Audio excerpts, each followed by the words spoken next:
ಜೆಡಿಎಸ್ನ ಭದ್ರಕೋಟೆಯಲ್ಲಿ ಅಂದ್ರೆ ಚನ್ನಪಟ್ಟಣದಲ್ಲಿ ಕಾಂಗ್ರೆಸ್ ಅಭ್ಯರ್ಥಿ ಸಿಪಿ ಯೋಗೇಶ್ವರ್ ಗೆಲುವನ್ನ ಕಂಡಿದ್ದಾರೆ. ಇತ್ತ ನಿಖಿಲ್ ಕುಮಾರಸ್ವಾಮಿ ಸೋಲನ್ನ ಅನುಭವಿಸಿದ್ದಾರೆ. ಮಾತನಾಡ್ತಾ ಇದ್ದಾರೆ ಸೋಲಿನ ಕುರಿತು. ಹಾಗಿದ್ರೆ ಏನ್ ಹೇಳ್ತಿದ್ದಾರೆ ನೋಡೋಣ. ಈ ಒಂದು ಕೊನೆಯ ಹಂತದ ಬೆಳವಣಿಗೆಯಲ್ಲಿ ಕಳೆದ 18 ದಿನಗಳ ಕಾಲ ನನ್ನ ಚುನಾವಣಾ ಪ್ರಚಾರದ ವೇಳೆ ಬನ್ನಿ ದೇವರಾಜಣ್ಣ ಚೇರ್ ಹಾಕಿ, ಪ್ರತಿ ಹಳ್ಳಿಯಲ್ಲೂ ಕೂಡ ಹಿರಿಯರು, ತಾಯಂದರು, ಯುವಕರು ಎಲ್ಲರೂ ಕೂಡ ಬಹಳ ಪ್ರೀತಿ ವಾತ್ಸಲ್ಯವನ್ನು ತೋರಿಸಿದ್ದಾರೆ. ಹತ್ತತ್ರ 87,000 ಮತಗಳು NDA ಅಭ್ಯರ್ಥಿಯಾಗಿರ್ತಕ್ಕಂಥ ನನ್ನ ಪರವಾಗಿ ಕ್ರೋಢೀಕರಿಸಿದೆ. ಪ್ರಜಾಪ್ರಭುತ್ವದ ಈ ಚುನಾವಣೆ ಅಂತಕ್ಕಂಥ ವ್ಯವಸ್ಥೆಯಲ್ಲಿ ಚುನಾವಣೆಗಳಲ್ಲಿ ತೀರ್ಮಾನ ತಗೊಳ್ತಕ್ಕಂಥ ಶಕ್ತಿ ಇರ್ತಕ್ಕಂಥದ್ದು ಒಬ್ಬರಿಗೆ, ಅದು ಜನಸಾಮಾನ್ಯರಿಗೆ, ಮತದಾರರಿಗೆ. ಅಂತಿಮವಾಗಿ ಇವತ್ತು ಮತದಾರರು ಒಂದು ತೀರ್ಪನ್ನು ಕೊಟ್ಟಿದ್ದಾರೆ, ಒಂದು ತೀರ್ಮಾನವನ್ನು ತೆಗೆದುಕೊಂಡಿದ್ದಾರೆ. ಇವೆಲ್ಲದಕ್ಕೂ ತಲೆಬಾಗ್ತೇವೆ. ಜೊತೆಯಲ್ಲಿ 87,000 ಮತಗಳು ಒಬ್ಬ ಯುವಕನ ಪರವಾಗಿ, ಪಕ್ಷದ ಪರವಾಗಿ, ಎರಡು ಪಕ್ಷದ ನಾಯಕರು, ಕಾರ್ಯಕರ್ತರು ಕಳೆದ 18-20 ದಿನದಿಂದ ನಿರಂತರವಾಗಿ ಅತ್ಯಂತ ಪ್ರಾಮಾಣಿಕವಾಗಿ ಶ್ರಮಿಸಿದ್ದಾರೆ. ಅವರೆಲ್ಲರಿಗೂ ಕೂಡ ಮಾಧ್ಯಮದ ಮೂಲಕ ಧನ್ಯವಾದಗಳನ್ನ ತಿಳಿಸ್ತಾ, ಜೊತೆಯಲ್ಲಿ ಬಹುಮುಖ್ಯವಾಗಿ ಮಾಧ್ಯಮದ ಎಲ್ಲ ಚೀಫ್ ಎಡಿಟರ್ ಲೆವೆಲಿಂದ ಹಿಡಿದು ಕ್ಯಾಮ್ರಾಮನ್ಸ್ ಇರ್ಬೋದು, ರಿಪೋರ್ಟರ್ಸ್ ಇರ್ಬೋದು, ತಾವೆಲ್ಲರೂ ಭಾಳ ಸಹಕಾರ ಕೊಟ್ಟಿದ್ದೀರಿ. ಭಾಳ ಸಹಕಾರ ಕೊಟ್ಟು ನನಗೆ ಒಂದು ಪ್ರೀತಿಯನ್ನು ತೋರಿಸಿದ್ದೀರಿ ಯುವಕನ ಪರವಾಗಿ. ನಿಮಗೂ ಕೂಡ ಧನ್ಯವಾದಗಳನ್ನ ತಿಳಿಸ್ಲಿಕ್ಕೆ ಬಯಸ್ತೇನೆ. ಹಾಗಾಗಿ ನಾನು ಎಲ್ಲರಲ್ಲೂ ಹೇಳ್ತಕ್ಕಂಥದ್ದು, ನಮ್ಮ ಕಾರ್ಯಕರ್ತರುಗಳಲ್ಲಿ ವಿಶೇಷವಾಗಿ ಈ ಒಂದು ಉಪಚುನಾವಣೆ ಬಯಸದೇ ಬಂದಂಥ ಉಪಚುನಾವಣೆ ಕೊನೆಯ ಹಂತದಲ್ಲಿ ತಗೊಂಡಂಥ ಒಂದು ತೀರ್ಮಾನ, ನಿರ್ಣಯಕ್ಕೆ ನಾನು ತಲೆ ಬಾಗಬೇಕಾದಂಥ ಒಂದು ಪರಿಸ್ಥಿತಿಗೆ ಬಂದು ನಿಂತೆ. ಆದರೆ ಇಡೀ ರಾಮನಗರ ಜಿಲ್ಲೆಯಲ್ಲಿ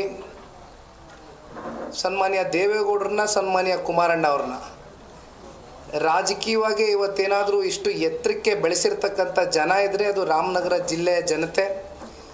ಹಾಗಾಗಿ ನಾನು ಕೆಲವೊಂದಷ್ಟು ಚುನಾವಣಾ ಸಂದರ್ಭದಲ್ಲಿ ಮಾತುಗಳನ್ನ ಕೊಟ್ಟಿದ್ದೆ.